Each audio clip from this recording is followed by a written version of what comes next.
Apa hal yang sudah kita pelajari? Beberapa hal yang sudah kita pelajari di pertemuan-pertemuan sebelumnya, kita sudah masuk minggu keempat.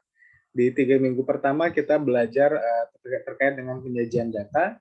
Itu ada data disajikan dengan tabel maupun dengan diagram.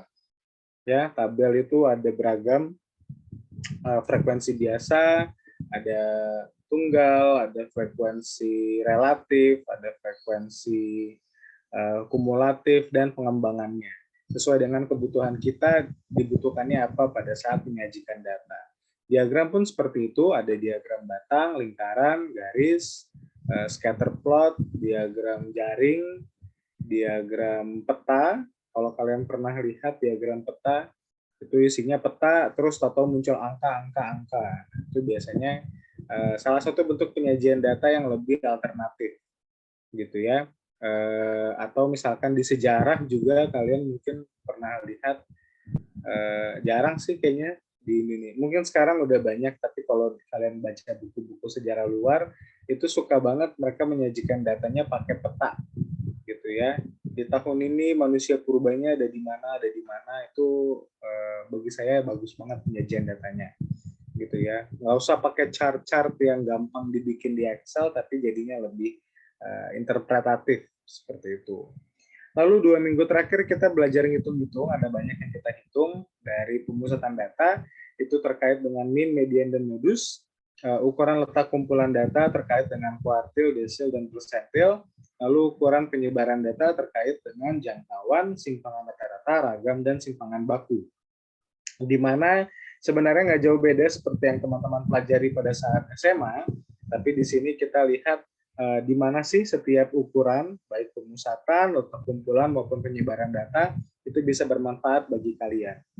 Pun kita pelajari yang 3 minggu pertama, itu semua masih bagian dari statistik deskriptif, di mana di pertemuan pertama saya menyebutkan statistik ini tidak bisa kita gunakan sebagai acuan utama dalam pengambilan keputusan. Seperti itu. Kalau kalian ngambil rata-rata, misalkan kita ngebandingin nih, rata-rata kelas 4 TKG 1 sama 4 TKG 2, konteksnya dalam pembelajaran online, gitu ya. Lalu saya dapat hasilnya 4 TKG 1, rata-rata skornya lebih tinggi daripada 4 TKG 2, gitu ya.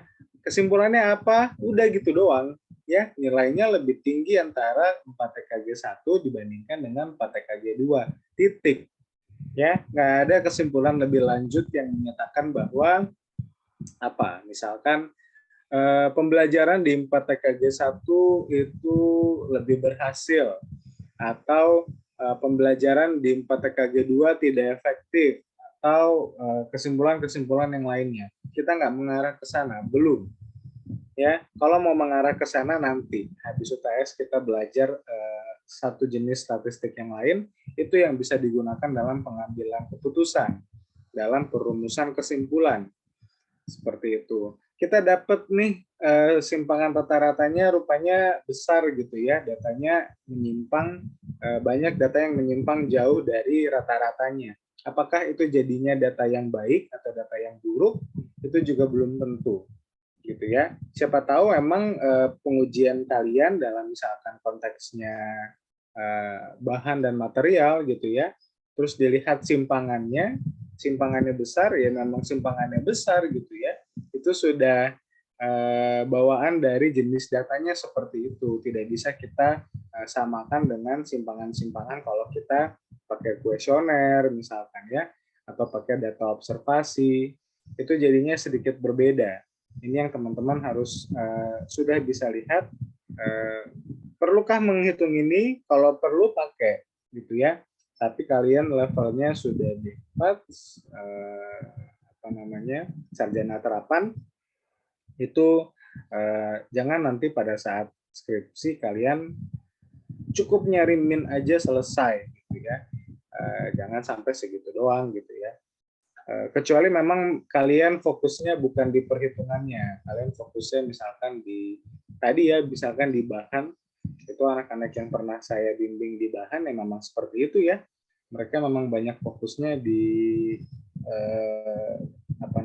mendapatkan data campurannya sampai mendapatkan perhitungannya ya nggak apa-apa gitu ya. Itu pun tetap saya minta uji statistikanya yang sesuai gitu. Soalnya kalau cuma dapetin nilainya doang itu rada mentok gitu ya. Terus mau bilang apa nih terkait data yang kalian dapetin.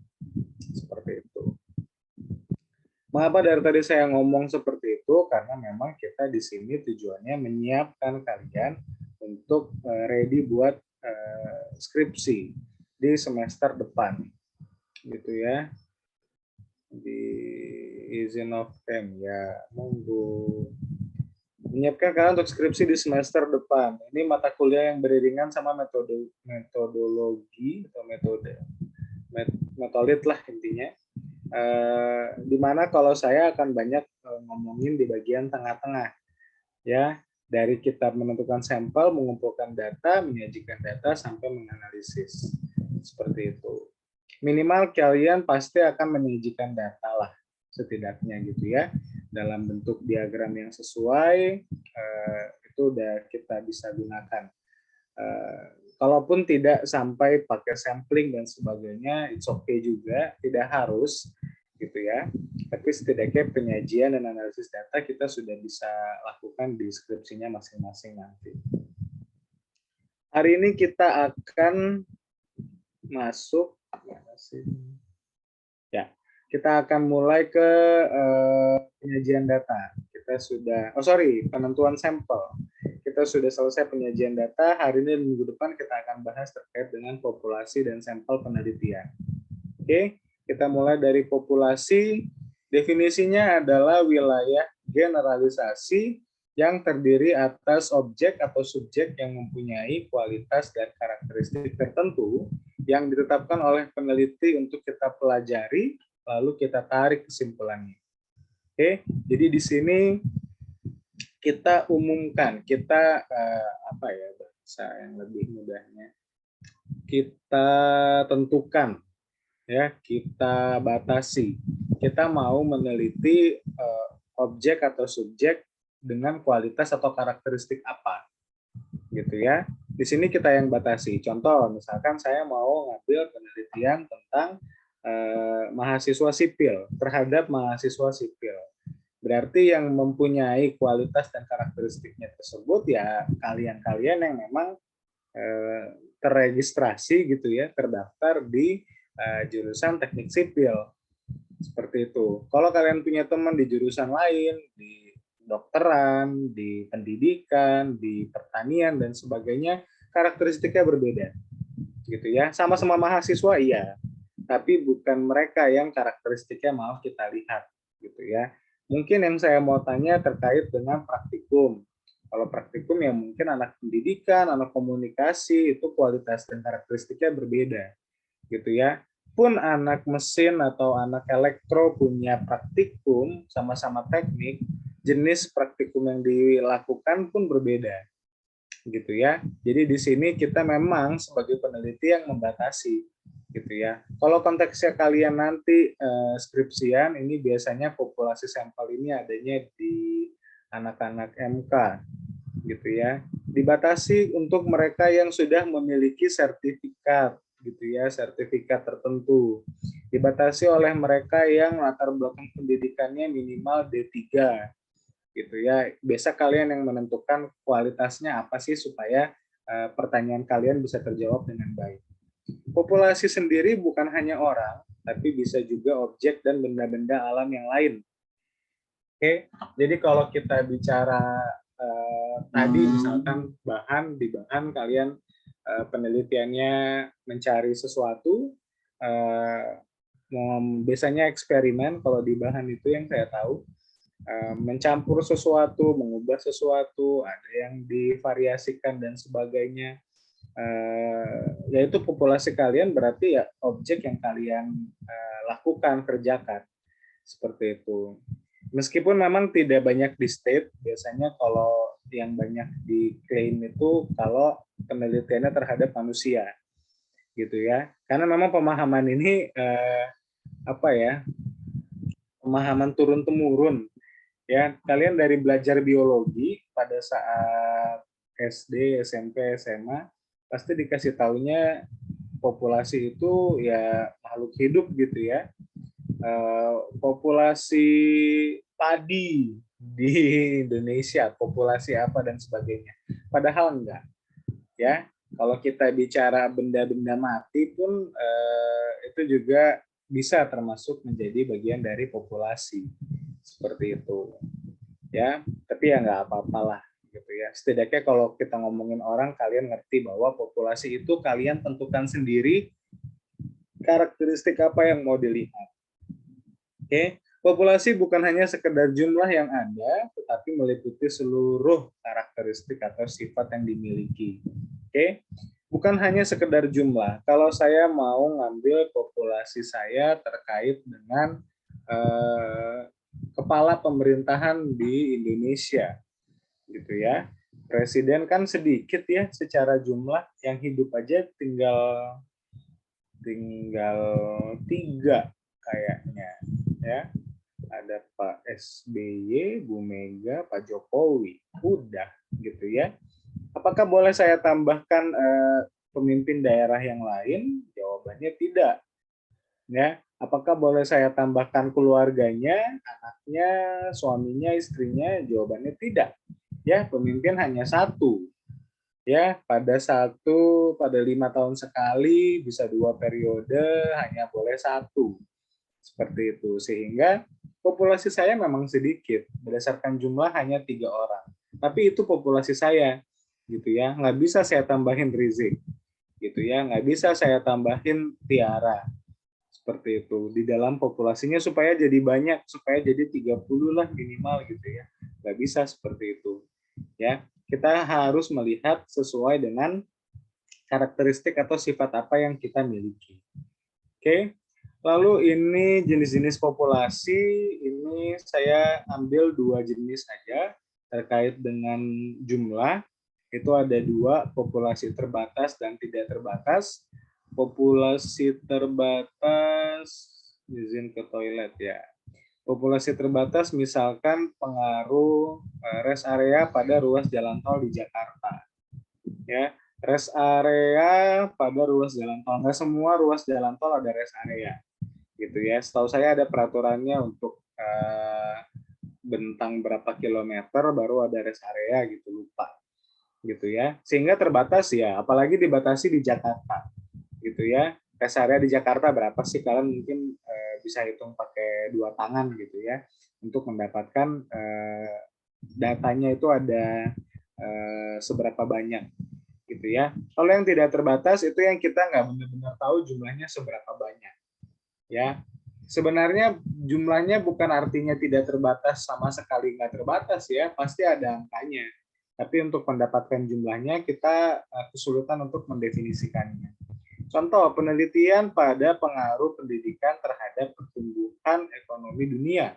Pengaruh pendidikan terhadap pertumbuhan ekonomi dunia. Ini terhadap pertumbuhan ekonomi ini mau ditanya sama siapa bisa aja gitu ya. Saya bisa nanya sama Agnes gitu ya, nanya sama Bagja terkait pertumbuhan ekonomi dunia, bisa-bisa aja gitu ya. Kalau mereka ngerti mah nggak apa-apa gitu. Kita kesulitan untuk mengetahui jumlahnya kalau tidak terbatas seperti ini gitu ya. Tetap bisa dipakai, tetap bisa gitu, tetap bisa. Tapi cuma kita nggak bisa menentukan aja. Kalau di atas mungkin kita bisa bilang kita mengambil di 10 titik rest area gitu ya. Kalau di bawah kita kurang bisa menentukan ini berapa sih jadinya totalnya gitu ya, yang mengerti terkait pengaruh pendidikan terhadap pertumbuhan ekonomi dunia. Seperti itu. Lalu berdasarkan masalah, ini ada populasi homogen dan heterogen. Penelitian tentang penggunaan limbah fly ash sebagai substitusi semen pada beton. Ya, ini populasi yang populasinya homogen. Oke, kenapa? Karena setiap data yang kalian miliki itu pasti substitusinya hanya dari satu jenis limbah, gitu ya, hanya dari satu jenis substituen. Kalau di sini ya jenisnya limbahnya yang fly ash. Ada limbah lain banyak, bisa disubstitusi bisa, tapi kita nggak pakai itu. Oke, masalah kita hanya membatasi pada penggunaan satu saja. Itu menjadikan dia populasi yang homogen. Kalau populasi yang heterogen, misal kita meneliti tentang pengaruh atau persepsi lapangan spirit, lapangan olahraga baru, ditanyakan kepada mahasiswa-mahasiswi PNJ. Oke, ditanyakan pada mahasiswa-mahasiswi PNJ, tentu populasinya heterogen. Semua mahasiswa bisa terlibat, terhitung gitu ya. Tidak terbatas oleh prodi tertentu atau jurusan tertentu. Selama dia mahasiswa-mahasiswi PNJ, ya dia masuk ke dalam populasinya. Ini yang disebut dengan populasi heterogen. Di dalam kelompok populasinya terdapat beberapa denominasi data. Seperti itu. Oke, lalu ya. Sementara teman-teman pada konteks populasi sendiri, meskipun kita ngomongin di sini terbatas, heterogen, dan sebagainya, itu kadang kita menemukan masih ada apa ya istilahnya, area, bukan area ya, konteks yang kita bahas tuh bisa jadi masih sangat luas, gitu ya. Misalkan kita kalau menentukan populasinya itu populasi guru SMA aja gitu ya, ini bisa masuk ke populasi tidak terbatas. Ya, secara jumlah mungkin kalian nggak tahu deh BPS punya apa enggak ya data guru SMA, misalkan ini guru SMA doang gitu ya, nggak dibatasi apa sih Indonesia, apa di setingkat SMA apa senior high school di Thailand, di Malaysia, di Vietnam, apakah itu bisa masuk atau enggak? Kalau cuman begini, kalau kalian ngomongnya cuman guru SMA, ya semua guru SMA masuk, gitu ya. Kita perlu menspesifikkan lagi, kita perlu membuat yang disebut sebagai kerangka sampel. Ya, kerangka sampel di sini di mana kita membatasi, misal kalian bisa dapetinnya daftar semua guru SMA hanya di satu wilayah, misalkan di wilayah Depok. Nah, dari daftar tadi yang kita sebutin guru SMA, inilah yang kita batasi, kita sebutkan sebagai kerangka sampel dengan kita men-setnya hanya di, misalkan di kota Depok, seperti itu. Jadi tetap populasi kita utuh gitu ya, kita sebutnya sebagai populasi target atau kerangka sampel, tapi kita batasi targetnya sesuai yang kita mau, gitu ya. Sama kayak kalian, ini yang suka saya temui, kembali ini biasanya kalau populasi sampel, kebanyakan kalian yang mau ngambilnya skripsinya di bidang keahliannya manajemen konstruksi, gitu ya. Pada saat mendefinisikan populasi cuma bilang pekerja pada usia produktif dari 22 sampai 40 misalkan.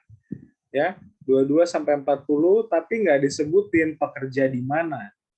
Gitu ya. Tidak harus menyebutkan nama proyek atau nama perusahaan, tapi kalian bisa menyebutkan misalkan di PTX gitu ya, di proyek ABC misalkan.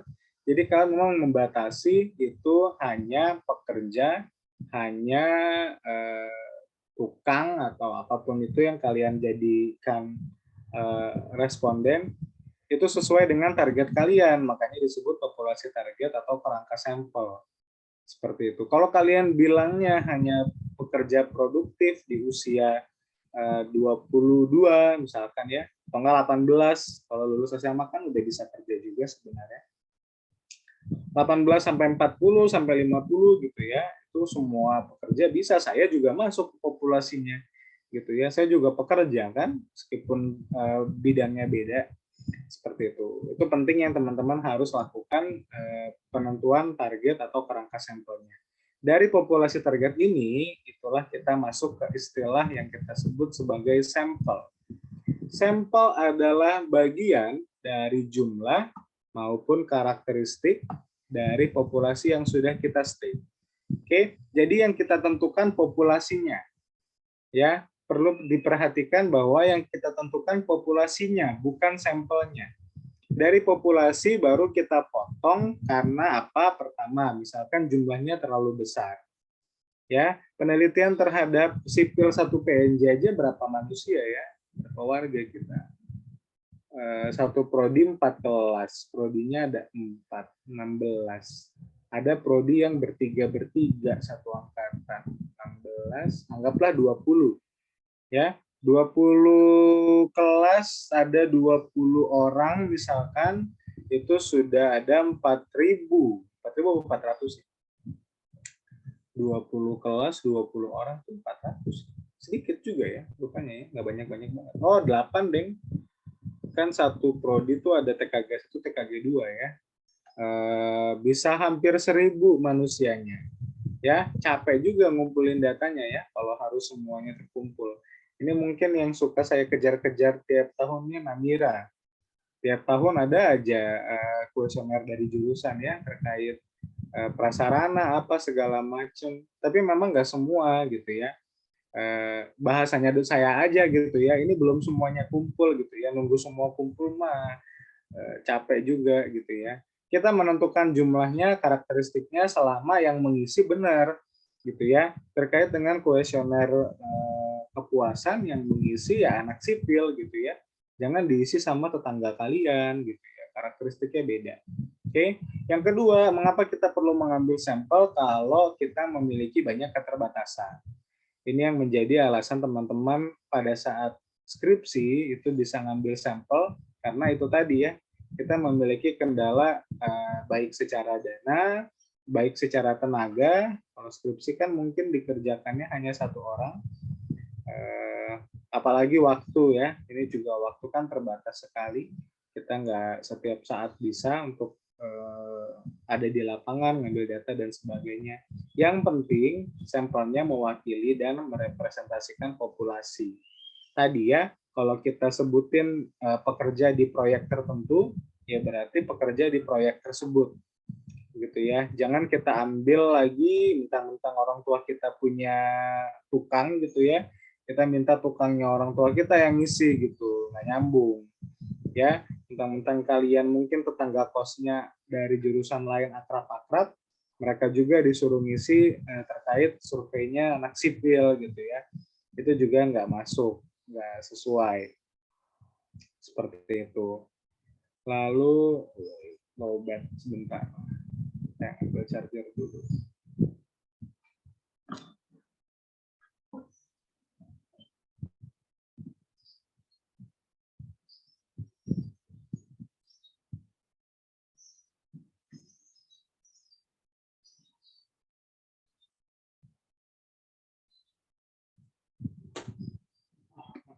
Charger.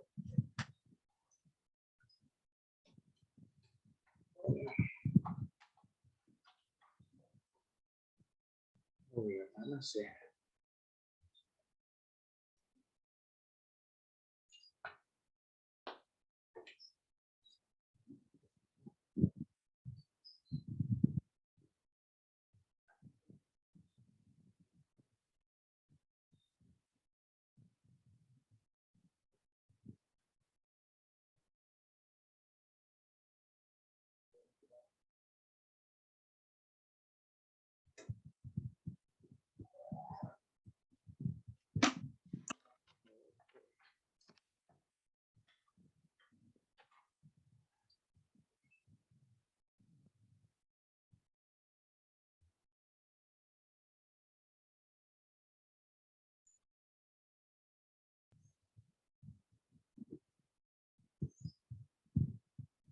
Nah ini kameranya. Ya, gambar representasinya ya kurang lebih seperti ini teman-teman. Kita mengambil sebagian atau kelompok dari populasi kita gitu ya, kita ambil secara acak kita pilih gitu ya untuk terlibat menjadi responden dalam penelitian kita.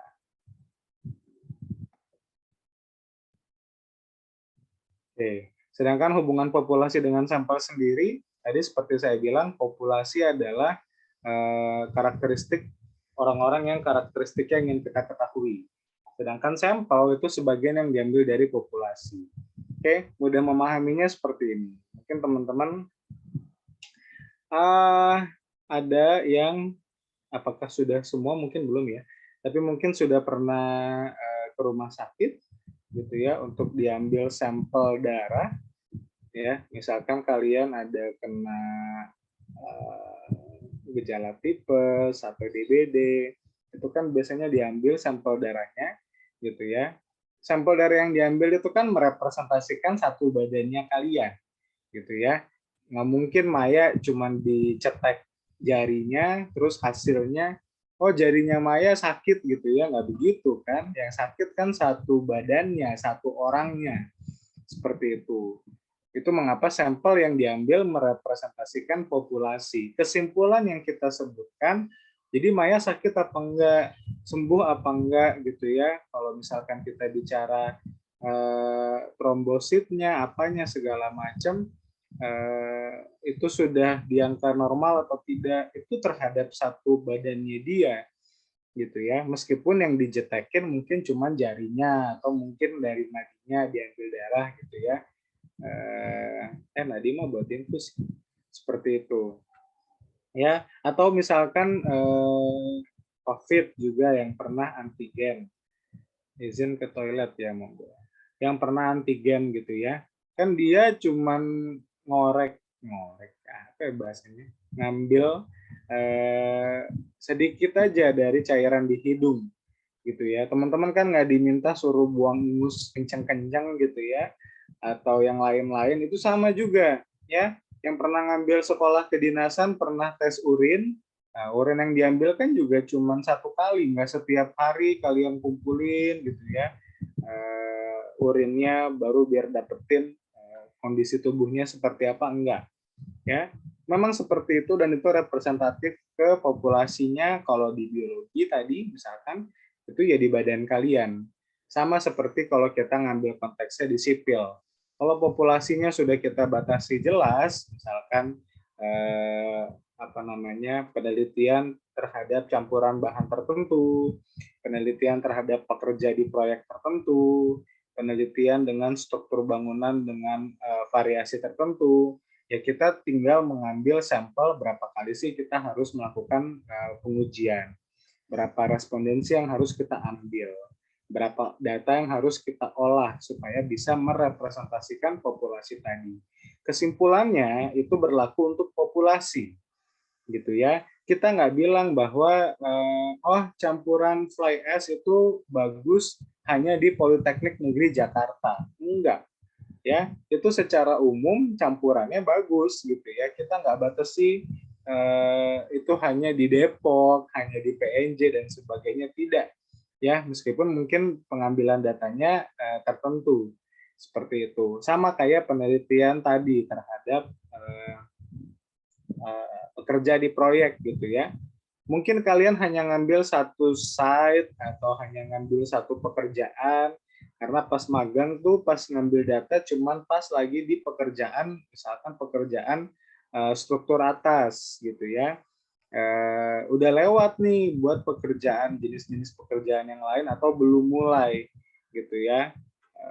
Misalkan memang lagi fokusin di struktur atas dulu, ya nggak apa-apa ya. Kesimpulannya tetap terhadap pekerja di satu proyek tersebut seperti itu, tidak hanya sebatas hanya dia pekerja di struktur atas, pada pekerjaan struktur atas seperti itu. Tetap konteksnya kita bahasnya konteks satu populasi, meskipun pembahasannya, pengolahan datanya hanya ke sebagiannya yang kita sebut sebagai sampel seperti itu. Terus, nah ini tadi frame sample atau populasi yang kita targetkan tadi. Misalkan untuk seluruh populasinya mahasiswa PNJ, saya batasi hanya mereka yang sudah registrasi akses internet. Dari semuanya rupanya saya ngambil sampel banyak juga nih ya. Hampir semuanya pernah pakai internet. Jadi saya ambil sampelnya minimal 30. Ini di pertemuan selanjutnya akan saya jelaskan bahwa memang 30 itu batas bawahnya sampling. Seperti itu. Lalu ada unit eksperimennya adalah mahasiswa.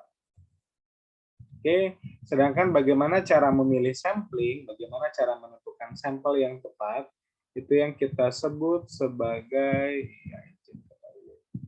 teknik sampling.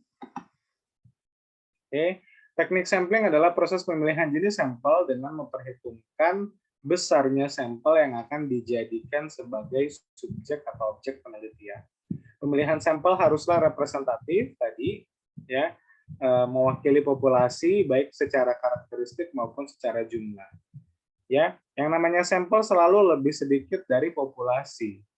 Ya, lebih sedikit yang tentu tadi ya, selama dia representatif mewakili karakteristiknya, monggo. Oke, sering juga disebut sebagai teknik pengambilan sampling. Oke, kurang lebih cara berpikirnya seperti ini. Teman-teman menentukan dulu populasinya. Misalkan populasinya adalah penelitian di mahasiswa akuntansi. Ya, lalu kita cari data akurat terkait dengan ukuran atau unit populasi. Akuntansi misalkan ada prodinya ada 5, kelasnya ada 2, dia ada 10, angkatannya ada 4, berarti ada 40 kelas misalkan ya. 40 kelas lalu satu kelasnya misalkan ada 25, jadinya ada banyak. Ada berapa sih? Ada 1000-an gitu ya. Ukuran populasinya ada 1000-an. Dari 1000-an anak akuntansi tadi, kita pilih sampelnya yang representatif. Misalkan saya hanya ngambil anak tingkat 3, gitu ya. Berarti seperempatnya ada sekitar 200-an atau 250-an. Atau hanya tingkat 1, karena masih baru gitu ya, belum terfiltrasi kakak-kakak tingkatnya, belum tercuci sama kakak-kakak tingkatnya. Jadi ya itu representatif. Berarti saya ngambil sekitar 200-250 orang sebagai sampel saya. Nah, dari sampel yang saya pilih, itulah yang saya jadikan responden. Apakah nanti mau pakai kuesioner, pakai wawancara, pakai eksperimen, dan seterusnya, itu nanti akan kita bahas untuk pengambilan datanya seperti apa. Oke.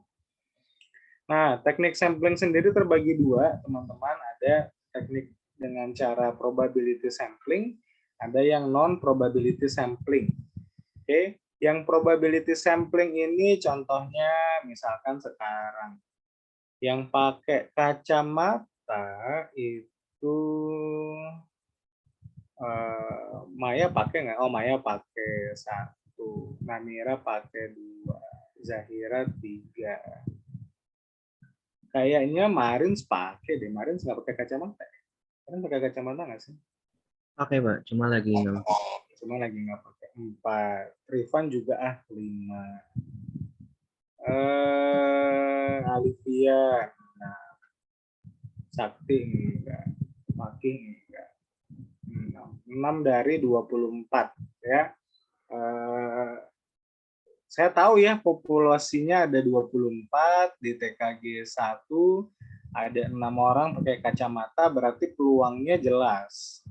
Ya, kalau peluangnya Tia kan nggak pakai ya, berarti berapa tuh? 18/24 ya, atau peluangnya 3/4 gitu ya. Lebih besar peluangnya Tia terpilih ketimbang peluangnya Rifan terpilih gitu ya. Karena lebih banyak yang tidak pakai kacamata daripada yang pakai. Seperti itu. Itu kita masuk ke kategori probability sampling. Kalau kita tahu siapa orangnya, karakteristiknya seperti apa, sehingga pada saat penentuan sampling kita tahu peluangnya terpilihnya dengan jelas. Kalau non probability sampling ini kita tidak bisa mengetahui dengan spesifik, gitu ya. Kita tidak bisa mengetahui dengan spesifik apakah ini terjadi di kelasnya, di populasinya, di sampelnya atau tidak. Misal kayak siapa ya? Tiara misalkan ya. Saya meneliti orang yang atau pengaruh merokok di lingkungan kampus gitu ya. Rupanya saya lihat nih Tiara merokok gitu ya di DPR misalkan, ngeri banget Tiara. Ya ketahuan gitu ya. Jadinya saya tahu nih, oh rupanya Tiara perokok aktif, misalkan seperti itu. Ini direkam kan biar nanti kalian mendengar rekamannya. Ini ya, wah Tiara perokok aktif rupanya ya. Seperti itu. Tapi apakah Fitri juga? Saya nggak tahu gitu ya. Apakah Agnes juga, saya nggak tahu. Kenapa? Karena ya emang nggak tahu gitu ya. Contoh yang lain misalkan apa ya, mencontek gitu ya. Siapa di sini yang belum pernah mencontek sama sekali? Mungkin ada gitu ya, mungkin ada, tapi nggak ada yang riskan sih, jadi nggak ada kayaknya. Nah kalau itu mungkin ketahuan ya, populasinya nggak ada karena pernah semua gitu ya, itu masuknya yang probability tadi gitu ya, semua bisa terpilih berarti kalau kayak gitu ya. Contoh-contohnya yang lebih spesifik, misalkan yang pernah jadi joki, pernah nggak jadi joki ujian gitu ya, eh, apa joki tugas kan di media sosial banyak ya, kalian apalagi di Twitter tinggal ketik mau cari apa tuh, saya pernah lihat tapi bukan PNJ ya, Gamtek ya, tugas Gamtek dong, terus kasih hashtagnya apa ya, zona uang atau apa gitu, terus nanti banyak yang bales gitu ya. Manifest-manifestnya juga gitu, butuh joki buat bikin PPT, ampun, bikin PPT aja pakai ada joki, ngeri. Seperti itu ya. Kalian pernah pakai apa enggak? Nggak tahu saya gitu. Jadi hal-hal yang sensitif yang saya tidak bisa secara kasat mata tahu dari kalian itu termasuk ke golongan yang kedua, yang non probability. Kalau yang probability tadi, misalkan yang pakai kacamata atau enggak, itu kan ketahuan. Yang tinggalnya ngekos atau enggak, itu kan juga ketahuan gitu ya. Yang apa namanya, yang lain-lain gitu ya, itu semua bisa ketahuan kalau yang jenisnya probability sampling. Kalau non probability sampling itu tadi ya, mahasiswa yang ngerokok gitu ya, mahasiswa yang pernah jadi joki. Saya perhalus deh ya, kalau pernah pakai jasa mungkin nanti ada yang tersungging, yang pernah jadi joki deh, siapa tahu di sini ada yang jago gamtek gitu ya. Itu lucu banget itu, ya ampun, bisa gitu ya tugas gamtek dijokiin. Hebat sekali memang manusia zaman sekarang itu. Seperti itu. Oke. Sampai sini ada pertanyaan atau tidak? Karena utamanya pembahasan kita sampai di sampling. Tidak ada pertanyaan. Kalau nggak ada, geleng-geleng. Geleng-geleng, geleng-geleng, geleng-geleng semua. Yang nggak geleng-geleng bengong berarti. Ya, oke. Ada sih yang nggak geleng-geleng. Begitu kelihatan jidatnya doang. Saya nggak tahu nih. Ternyata lagi kemana nih. Wah, dia nggak tahu kan, nggak dengerin dia. Biasa saya kalau bilang jidatnya doang, dia langsung dinaikin kameranya. Mana? Belum. Wah, masih belum. Halo, halo. Oh, belum. Nggak apa-apa deh. Mungkin dia lagi sarapan. Biarin aja. Oh, udah mulai kelihatan sedikit. Oh ya, udah. Oh, kuncuk-kuncuk mata dia. Oh, tadi mungkin cuci muka dulu. Seperti itu ya. Kita hari ini cukup sampai sini. Habis ini teman-teman kita akan bagi eh, apa namanya terkait dengan sampling. Ini ada 7 yang akan dibahas. Ada systematic, ada simple random sampling, ada snowball sampling, ada proportionate stratified random sampling, cluster sampling, disproportionate, sama purposive. Kita ada berapa sih warganya? Ada berapa, Namira? 24, Pak. Oh, 24 mah bisa 8 kayaknya. Oke. Mana ya PPT-nya?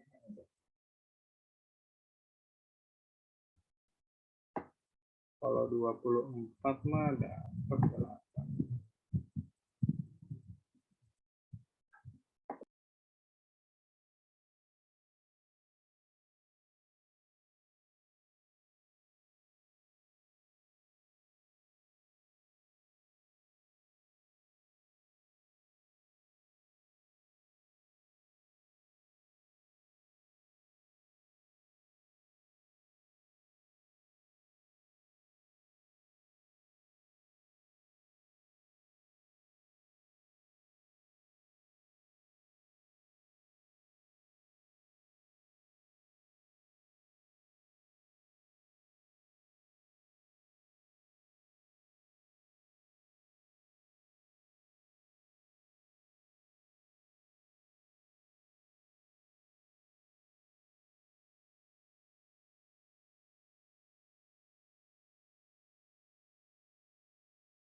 Oke, karena ada 24, jadi kita ambil 8 aja. Kalau kelas sebelah kan 20, jadi dia 7. Ini 24. 1, 2, 3, 4, 5, 6, 7, 8. Oh, ada beda nggak sih? Nggak apa-apa deh. 8 dari sini, sebelum kita bagi kelompok, kita lihat dulu yang harus dikerjakan. Minggu depan, harusnya mulai minggu ini kita udah offline sih, tapi karena satu, saya nggak bisa hadir besok, dua, kalau kalian dapat juga surat edarannya, karena masih masa wisudaan, diminta kuliah online, yang teori itu diminta online. Jadi memang minggu ini masih online, minggu depan seharusnya tidak ada kendala, sampai UTS kita bisa kuliah offline. Seperti itu ya. Lalu yang harus dipunya kontennya ada ini. Pertama ada definisi. Teman-teman wajib mendefinisikan, misalkan dapat random sampling. Random sampling itu apa menurut para ahli gitu ya. Ini ada banyak sekali pakar-pakar gitu ya yang apa namanya kasih pendefinisian. Lalu kalian interpretasikan sendiri. Jadi menurut kalian random sampling itu seperti apa sih gitu ya? Menurut bahasa kalian, menurut interpretasi kalian. Yang kedua, sistem atau metode penggunaannya. Harus ngapain pada saat menggunakan random sampling, gitu ya. Secara umum tadi sudah saya ceritain semua bahwa kalian harus menentukan populasinya dulu, terus ditargetkan dalam konteks misalkan contohnya nanti tadi ya pekerja di proyek kan harus dispesifikasikan gitu ya, proyek di mana, proyek apa, perusahaan apa, PT apa gitu ya. Tapi secara spesifik ke 8, 1, 2, 3 sampai snowball ini itu pasti ada metodenya yang berbeda. Itu yang teman-teman harus jelaskan juga. Oke, kelebihan kekurangannya, lalu contoh penggunaannya, ini bisa pakai contoh yang ada di internet, boleh. Kalau mau kalian karang sendiri, itu juga nggak apa-apa. Hampir semua contoh, biasa saya kalau cerita itu ini sih, pengalaman bimbing sih. Tapi kalau yang ada saya tulis-tulis ini di layar, biasanya itu contoh-contoh ngarang, gitu ya. Sumber minimal 4 buku atau website, gitu ya, silahkan dicari. Ketentuan presentasinya, pertama tentu seluruh komponen di atas terpenuhi, maksimal presentasi dan tanya jawab 15 menit, seperti biasa namanya presentasi, buatlah dengan semenarik mungkin, tapi itu jadi tambahan. Yang penting tetap penjelasan seluruh komponen tersampaikan dengan baik. Dan setiap anggota kelompok wajib ada porsinya untuk menjelaskan sesuatu. Ini kan ada banyak nih, definisi, sistem, kelebihan, contoh, ada 4 setidaknya, anggota kelompoknya 3. Jadi pasti ada dapat 1 bagian atau 2 bagian di dalam penjelasannya. Ya, komponen penilaiannya tidak ada perubahan, sama-sama aja dari tiap-tiap kelas gitu ya. Penjelasannya itu dengan spesifik, dengan clear, metodenya dengan baik, contohnya aplikatif, sesuai dengan tema di bidang sipil, terus komponen wajibnya dijelaskan dengan lengkap, terminologinya disampaikan dengan benar, sumbernya itu juga muncul ditampilkan pada slide. Tadi saya minta teman-teman cari minimal 4 buku atau jadi bisa 4-4-nya buku, bisa 4-4-nya website gitu ya. Yang penting kalian ada rujukannya yang kalian pakai dan itu dituliskan gitu ya. Kalau bisa sih disitasi dengan baik gitu ya. Desainnya itu tadi ya, semenarik mungkin. Lalu nanti ada pertanyaan. Jadi pertanyaan yang diajukan ini pada saat ini konteksnya kalian mengajukan pertanyaan itu sesuai dengan topik dan menambah informasi baru. Oke, presentasi atau tanya jawab disesuaikan dengan durasi waktunya yang pas. Oke, teknis salurnya akan saya sampaikan minggu depan. Kita undi secara acak. Presentasinya, waktu presentasinya 10 menit, dengan 5 menit berarti waktu untuk tanya jawab. Kelompok yang bertanya itu akan saya tunjuk minggu depan. Oke, jadi tidak perlu disetting gitu ya, siapa yang mau nanya duluan, nanya ke siapa, nggak usah. Karena nanti minggu depan, saya nyetingnya minggu depan. Seperti itu. Oke, sebelum dibagi kelompoknya, apakah ada pertanyaan? Apakah ada yang mengganjal?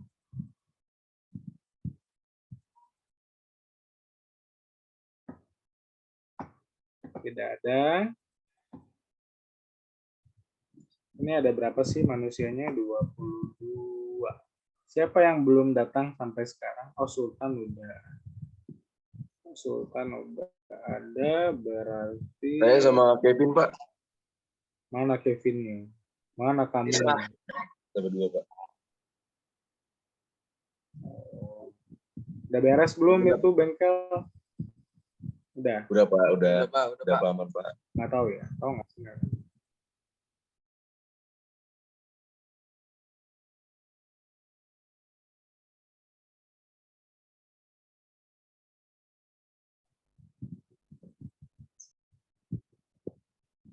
Ya, sinyal tampaknya. Sudah terdengar suaranya?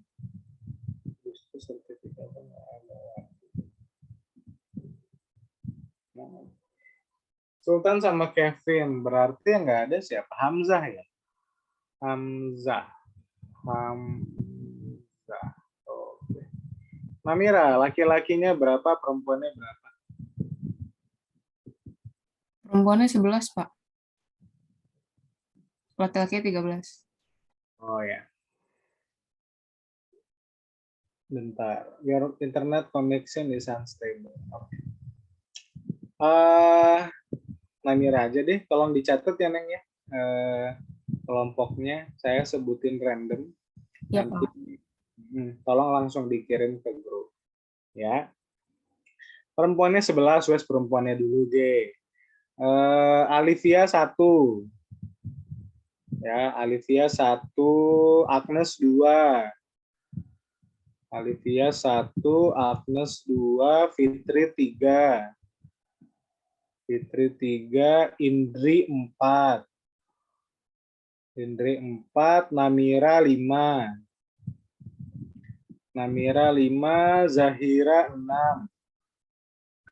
Zahira 6, Tiara 7. Tiara 7, Tia 8. Tia 8, Dea 3. Dea 3, Maya 2. Maya 2, Nadia 1. Oke. 11 sudah ya. Yang cowoknya siapa yang belum ada? Yang belum ada Hamzah. Hamzah dulu deh biar nggak lupa. Hamzah 8. Hamzah 8, Rizik 7, Rifan 6, Fajar 5, Oki Bima 4, Oki Bima 4, Bagja 1, Bagja 1, Marins 2, Marins 2, Matthew 3, Matthew 3, Faki 4. Aduh, kayaknya ada yang kelewat ya. Faki 4, Sakti 5. Ini Sultan dan Kevin. Kevin 6, Sultan 7. Siapa yang belum tersebut?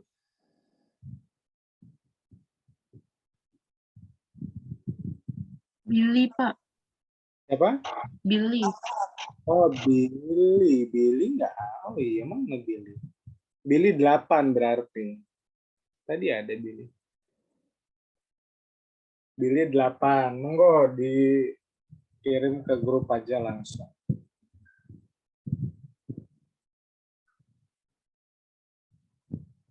Wah, ada yang nitip pasir. Ada nitip pasir. Mana, Neng?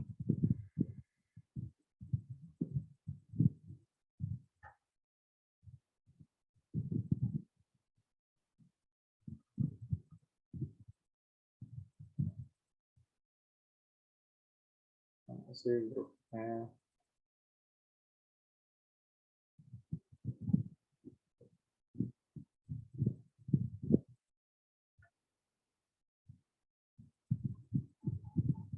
Oh, ini dia.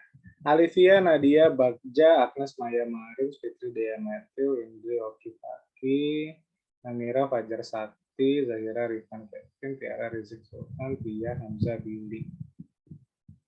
Wah, Hamzah sama Billy sama-sama nggak hadir ya. Nggak apa-apa ya, Tia ya. Ini tidak ada apa namanya, tidak ada faktor lupa tadi Billy, kirain Billy ada juga. Oke. 8. Mari kita pilihkan mulai dari Alivia. Alivia, coba pilih satu, yang mana Alivia?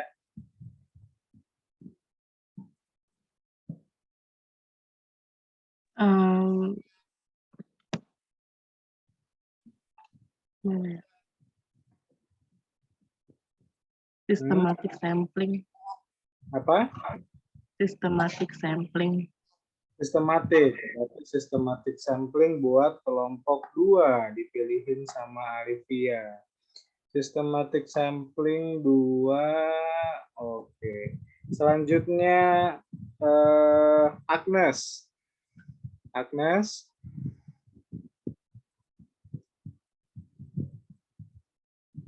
Mana Agnes? Iya, Pak. Agnes nomor urut berapa? Absen berapa, Agnes? Maksudnya saya Di kelas absen nomor berapa? 1. 1. Berarti kelompok Fitri dapat simple random sampling. Mana sih? Ya.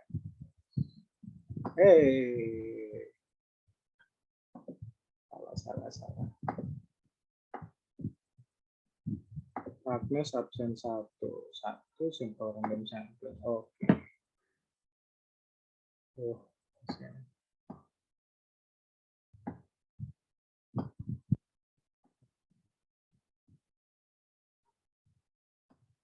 Lagi error ini ya.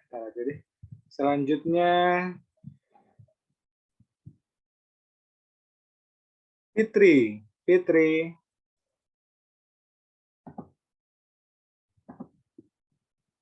Halo Fitri.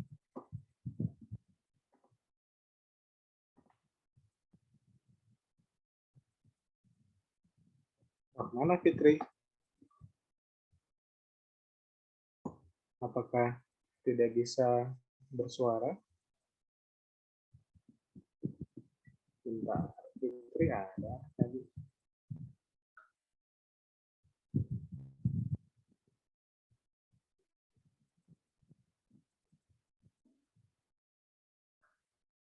Tampaknya ini Fitri yang hang atau saya yang error? Halo, suara saya kedengeran? Kedengeran, Pak. Pak Fitri, mic-nya emang suka error. Oh, ya udah Dea aja deh. Dea, mana Dea? Iya, Pak. Dea, min belakangnya berapa Dea? 9. 9. Nggak ada 9 Dea. Sebelum 9 berapa? 8. 9. Oh, 0. 09, 0 juga nggak ada. Aduh, Dea. Gitu. Dea 3 huruf ya, ya udah deh. Dari namanya aja. DEA berarti kelompok Indri, Oki, Faki dapat disproportionate.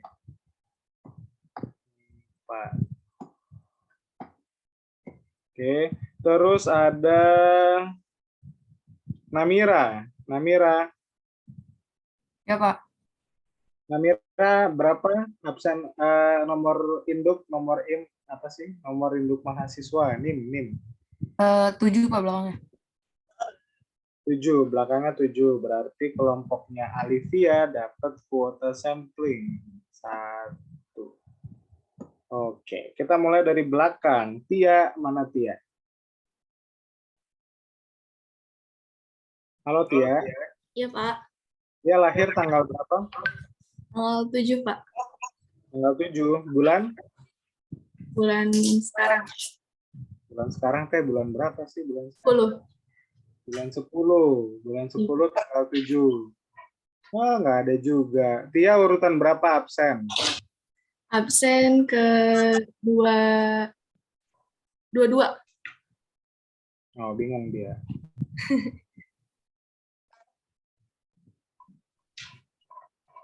Ke berapa? Ke 22, Pak. 22. Oh ya wes, berarti yang kedua ini buat kelompok 5. Kita kasih dia ke kelompok 5. Oke. Selanjutnya Tiara. Lama ya, Bu? Tiara pilih aja dia langsung. Mana Tiara? Yang snowball sampling. Snowball sampling berarti buat kelompoknya Zahira. Nah, ya, 6. Namanya jelek banget. Ya, nah begini. Snowball sampling buat kelompok 6.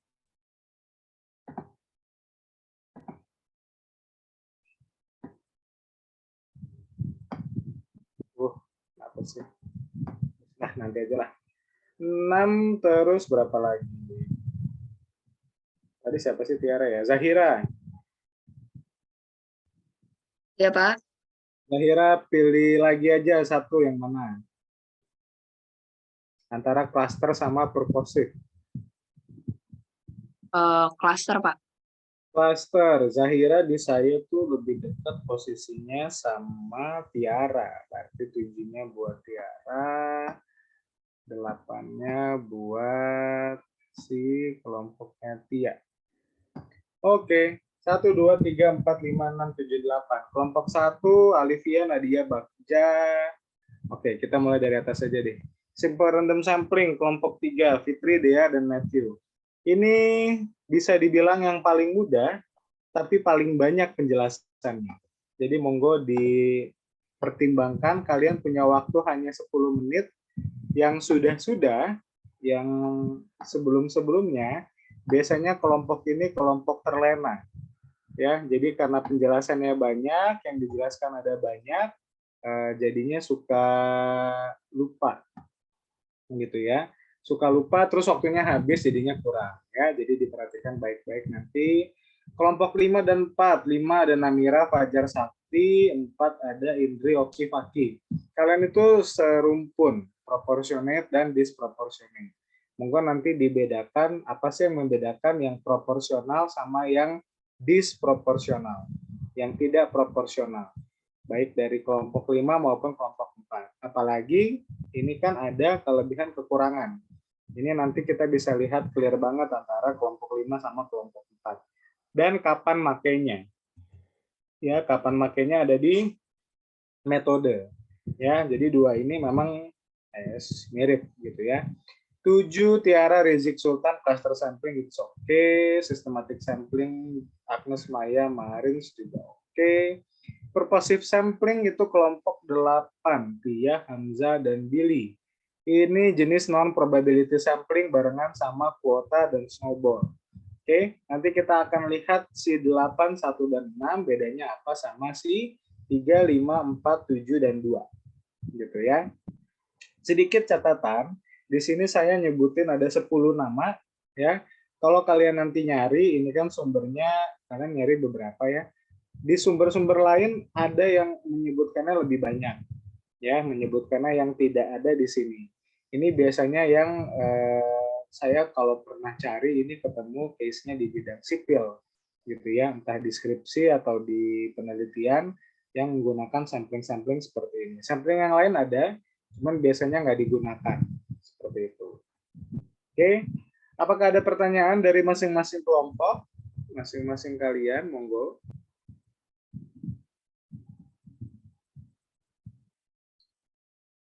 Tutup dulu deh. Tidak ada pertanyaan. Kalau tidak ada pertanyaan, kita cukupkan di sini pertemuan kita.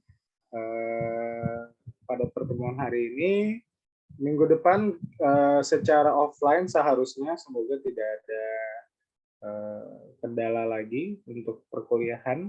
yang dilaksanakan secara offline. Kita bertemu di ruang kelas berapa saya belum hafal juga, nanti dicek aja ruang berapa kita ya. Sekian pertemuan kita hari ini, terima kasih. Sampai jumpa lagi di pertemuan selanjutnya. Salam sehat selalu, selamat pagi.